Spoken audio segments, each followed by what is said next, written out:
Salimu mtu wa Mungu katika jina la Yesu Kristo Nazareti aliye hai. Ni asubuhi nyingine ambayo Mungu ametupa kibali kuweza kuiona siku hii. Wapo wengi waliotamani kuiona siku hii lakini hawajaweza kuiona. Lakini mimi na wewe ni nani? Tumepaswa kumwambia Mungu asante kwa sababu ya upendo wake ambao Mungu ametupa.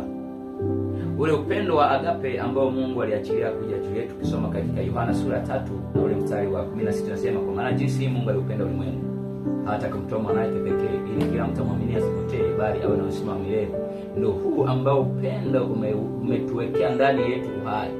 Ukisoma katika Matendo ya Mitume ile sura ya 17 na ule mstari 28 anasema, ndani yake tunakwenda, ndani yake tunaishi, ndani yake tunao uhai wetu. Maana yake uhai tulionao na maisha yetu ni katika Kristo yetu, na kwenda kwetu ni Kristo Yesu. Nitasema na wewe juu habari ya mwanadamu kuishi maisha ya utakatifu, kuacha dhambi. Usikubali mwanadamu kuwa chini ya utumwa wa dhambi. Maana kusoma katika Warumi sura ya 8 ile mstari wa kwanza nasema, sasa basi tuna hukumu ya adhabu juu yao walio katika Kristo Yesu, kwa sababu sheria ya roho wa uzima iliyokuwa katika Kristo Yesu imeniweka huru mbali na sheria ya dhambi na mauti. Kwa tunaona hakuna mwanadamu ambaye anacho kibali cha kuishi chini ya dhambi, kwa sababu kibali hicho kilishafutwa na Kristo Yesu pale msalabani. Ukisoma katika Petro wa kwanza sura ya 2 yeye mwenyewe alichukua dhambi zetu katika mwili wake juu ya mti, ili tukiwa wafu kwa mambo ya dhambi tuwe hai kwa mambo ya haki, na kwa kupigwa kwake sisi tumepona. Kwa hiyo mwanadamu acha dhambi. Usikubali kuishi maisha ya dhambi. Mwanadamu anapoenda kuishi maisha ya dhambi, neno la Mungu linaweza katika Warumi. Tutasoma na wewe katika Warumi sura ya kwanza na ule mstari wa 20. Tutaona namna neno la Mungu linavyoelekeza kwamba inafika mahali Roho Mtakatifu anapotoka ndani ya moyo wa mtu, Mungu anamfanya yule mtu kuwa adui wa Roho Mtakatifu. Kwa hiyo badala ya kuambatana na mambo yaliyo mazuri, utakuta mwanadamu ile roho yake inaambatana na mambo yaliyo machafu. Sikiliza, Warumi sura ya kwanza, nianze na ule mstari 18. Tuanze 18 ili kunielewa vizuri zaidi. Anasema, kwa maana ghadhabu ya Mungu imedhihirishwa kutoka mbinguni juu ya uasi wote na uovu wa wanadamu waipingao kweli kwa uovu. Kuna wanadamu wanaoipinga kweli ya Mungu kwa uovu kwa sababu ya matamanio yao wenyewe. Wanaipinga neno la Mungu kwa sababu ya faida zao wenyewe. Sikiliza 19, kwa kuwa mambo ya Mungu yanayojulikana yamekuwa dhahiri ndani yao, kwa maana Mungu aliwadhihirishia. Kwa sababu mambo yake yasionekana tangu kuumbwa ulimwengu yanaonekana na kufahamika kwa kazi zake, yaani uweza wake wa milele na uungu wake, hata wasiwe na udhuru. 21, kwa sababu walipomjua Mungu hawakumtukuza kama ndiye Mungu wala kumshukuru, bali walipotea katika uzushi wao, na mioyoni mwao na mioyo yao yenye ujinga ikatiwa giza. 22, wakajinena kuwa wenye hekima, walipumbazika, wakaubadili utukufu wa Mungu asiye na uharibifu kwa mfano wa sura ya binadamu aliye na uharibifu, na ya ndege, na ya wanyama, na ya vitambaavyo.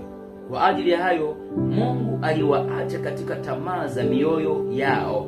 Mungu akawaacha katika tamaa za mioyo yao wafuate uchafu, hata wakavunjiana heshima miili yao.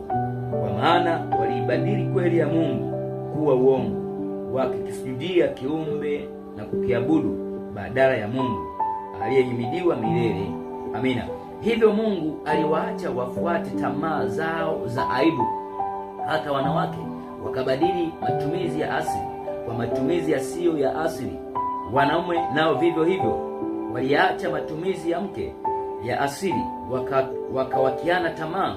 Wanaume wakiyatenda yasiyowapasa, wakapata nafsini mwao maripo ya upotevu wao yaliyo haki yao. Kwa tunaona baada ya kwamba watu wameijua kweli ya Mungu halafu wakaiacha, Mungu akawaacha wakaendelea katika hali ya tamaa yao.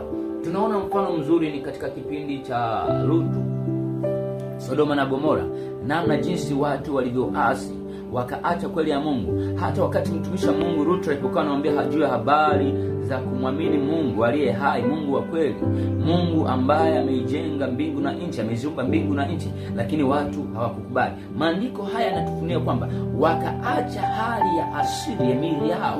Tunaona wanawake wakakiana tamaa, wakabadilisha hali ya asili, wakaitumia isivyo. Ndivyo leo hii dunia sasa tunaona mashoga, wasagaji wameenea katika ulimwengu wote, wameacha asili ya kumtukuza Mungu, wamefuata tamaa zao. Ndugu yangu, utakatifu ni kitu cha msingi sana. Iache dhambi, ikatae dhambi, kwa sababu dhambi inaua, dhambi inatesa. Ukisoma katika Warumi ile sura ya 6, neno la Mungu linaeleza pia kwamba tamaa ya dhambi na mshahara wa dhambi ni mauti. Ukirudi tena katika Yakobo, anaeleza kwamba baada ya mtu kuwa ametamani, anaangukia katika hali ya dhambi, na dhambi ili imletea mauti juu ya maisha yake.